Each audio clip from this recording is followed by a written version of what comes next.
Good morning, student.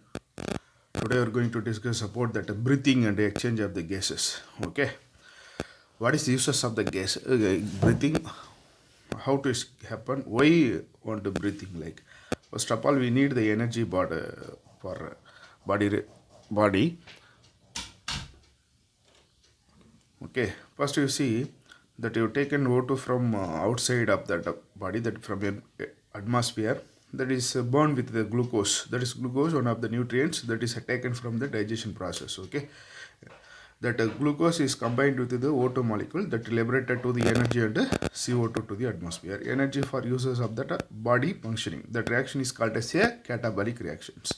Okay, the O2 molecules is taken by the cells and liberated CO2 to the atmosphere. Okay, and in your book given one of the definition that is called as breathing or respiration. Okay, that is a process of exchange of the O2 molecule from the atmosphere used by the cell. The cell is liberated or produced through the CO2 that is also released to the atmosphere. That is called as a breathing or respiration definitions. Next one, respiratory organ. Some of the lower invertebrates also mentioned. What are the things? Sponges, coelenterates, flatworms. That is using simple diffusion method for respiration.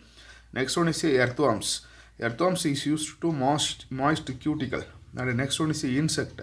Insect is consist of the network of tubes that is called as a tracheal tubes or tracheal systems. Second one, aquatic arthropods and mollusk that is consist or having using gills. Okay, that gills is otherwise called as a special vascularized structure. And another terrestrial animals that is otherwise called as a well developed animals. Okay, that is used by the lungs. The lungs is otherwise called as a vascularized bags. Next, in vertebrates, what are the animals? How to respire? One is fishes. Fishes is used to throw the gills. Next one is reptiles and birds and mammals. That is also used to the lungs also.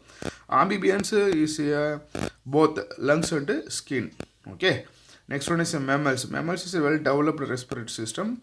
That among the mammals, human also. We will briefly explain one of that human respiratory systems. Okay, that human, first you see a pair of external nostrils. Okay, it is a present or located above the upper lips is there. Through a pair of external nostrils, one of the nasal passage inside nose now, that is called as a nasal passage is there, leads to nasal passage. The nasal passage leads to the nasal chamber. Next, the nasal chamber leads to the pharynx. Okay, that is the outside of the respiratory system.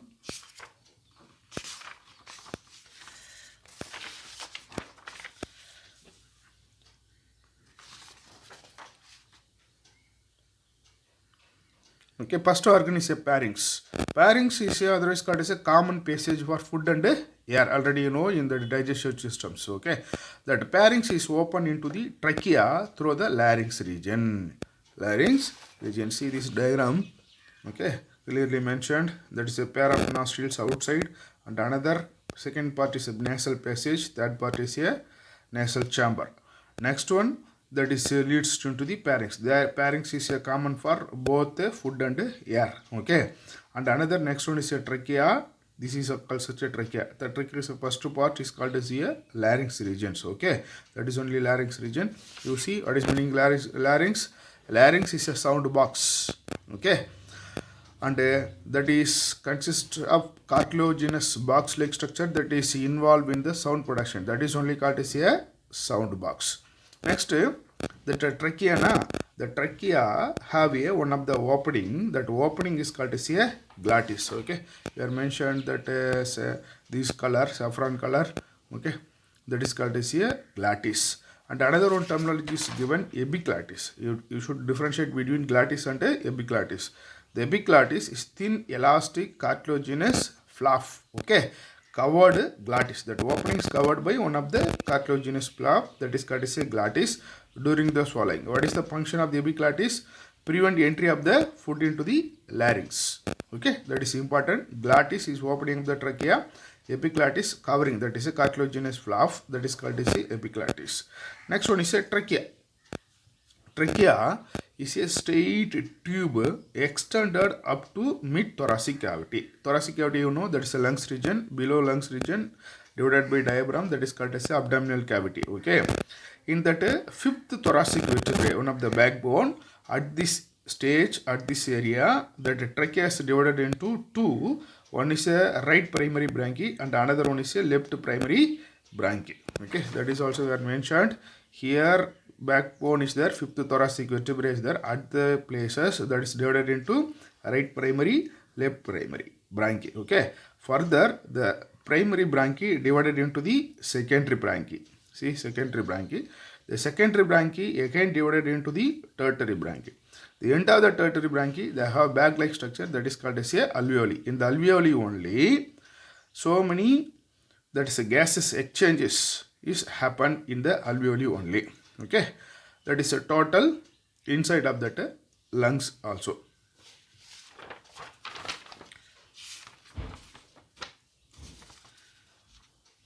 This is also already know the trachea is divided into primary branchi, secondary and tertiary. Next one is the branchiole, last enters the alveoli. Okay, this is trachea to branchiole that is supported by incomplete cartilaginous rings up to branchioles only, not alveoli. Supported by incomplete cartilaginous ring-like structure. Okay, last final part is alveoli, that is a thin, irregular, walled and vascularized bag-like structure that is called as a alveoli. Next one is here lungs. Lungs, this consists of the three networks. What are the network? Bronchi network, bronchioles and alveoli. The three network consist inside of the lungs. Okay, lungs, totally two lungs is there. The lungs is covered by one of the layer that is called as a flora. This flora is a two-layered lungs. Okay, this is called as a two-layer lungs. See, that is a outer flora layer, that is a inner floral layer. Okay, totally called flora. In between two layer consist of some of the fluid that is called as a pleural fluid is there.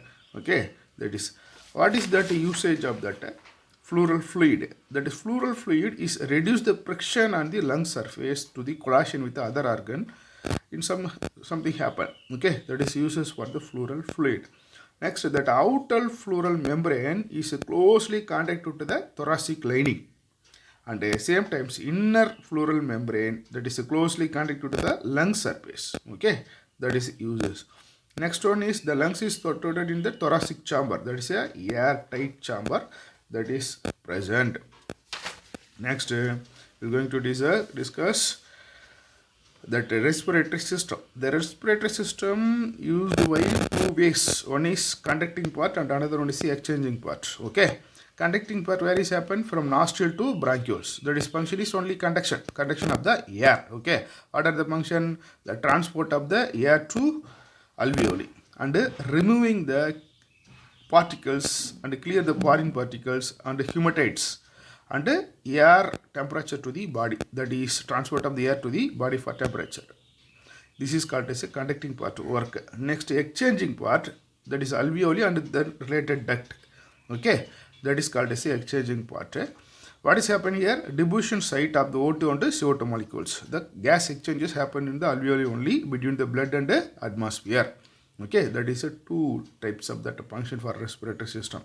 Next, in the thoracic chamber, they have some boundaries. Okay, what are the boundaries is there? See, first one is a dorsal side, that is a vertebral column, that is a back side, and a ventral side, that is a front side, that is called as a sternum. Center bone, that is called as a sternum, and a lateral means side. Okay, that is called as a ribs, and a lower means a diaphragm. Okay, one of the thin membrane that is divided thoracic cavity and abdominal cavity. Okay, that is called as a thoracic chambers boundaries. Okay, why? You remember this is important for mechanism of breathing explanation, because if you basically know, usually you understand the mechanism of the breathing. Next, the lungs cavity size usually is reducing and expansion, that is reflect into thoracic cavity also. Okay, if your lungs expand, automatically thoracic cavity always size is also expand. Okay, same like if lungs cavity is reduced, or thoracic cavity size also reduce. Okay, that is called this is thoracic cavity. Next, what are the stages of the respiration steps? First one is breathing or pulmonary ventilations, that is happen, O2 is taken, CO2 is released. Next one is a diffusion of gases, okay, where in the alveolar membrane, O2 and CO2. Next, transport of the gases by the blood. Okay, after diffusions or exchange of the gases, that is transferred to the blood. That is simultaneously O2 and CO2 also. Next, diffusion of O2 and CO2 between the blood and the tissues. Okay, this is happen inside of the tissues. And the next last stage, utilization by O2 by cells. Okay, for energy production and released to the CO2. This is some common steps in that respirations. Okay, thank you for watching. Okay, please subscribe and share your comments. Thank you, students.